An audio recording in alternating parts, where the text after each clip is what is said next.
Hey guys! This time around, I headed to Las Vegas and stayed at the Palazzo, which is part of the Venetian hotel.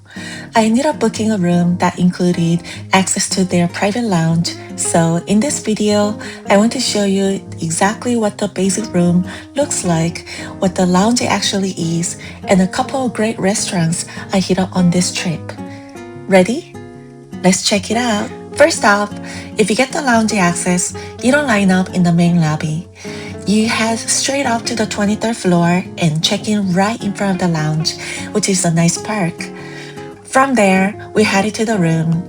It's technically their standard basic room, but since it's the Palazzo, it's still structured like a suite with a sunken living area. It feels pretty spacious the second you walk in. Looking out the window, you get a really clear shot of Resort World, the Wynn, and the Wynn golf course right below. Moving past the living area, here's a look at the bathroom. Double sinks, a pretty deep soaking tub, and a standalone glass shower. That pretty much wraps up the room itself. So let's check out the lounge on 23. To get inside, you just scan your room key at the door to unlock it. Once you walk in, the first thing you notice is just how massive the space is. There are tons of different lounging chairs, couches, and tables to hang out or work at, so you honestly never have to worry about finding a place to sit. If you come by in the afternoon, they put out a spread of pastries.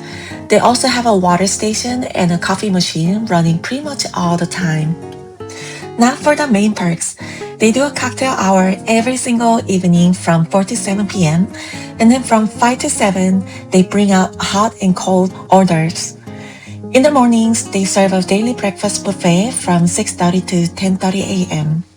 The menu seems to change up a little bit day by day, which is nice.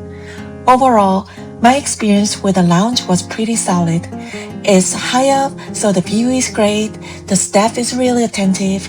If you plan on having a few drinks anyway, it's probably worth the add-on just to avoid the usual Las Vegas drink prices. Next up, let's talk food. We went over to Mott32, which is an upscale Chinese restaurant right inside the Venetian complex. The main reason we came here was to try their Beijing Duck, which you usually have to pre-order. I have to say it was excellent. The skin was perfectly crispy, the meat was incredibly juicy and well cooked. The presentation was great. The next spot we tried was COTE.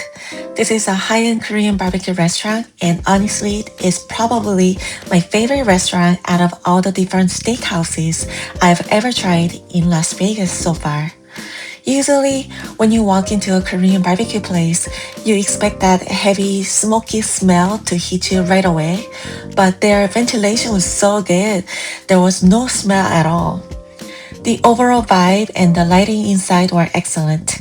The meat quality was absolutely top tier, and I really loved all the traditional banchan, the little side dishes that came out with the meal.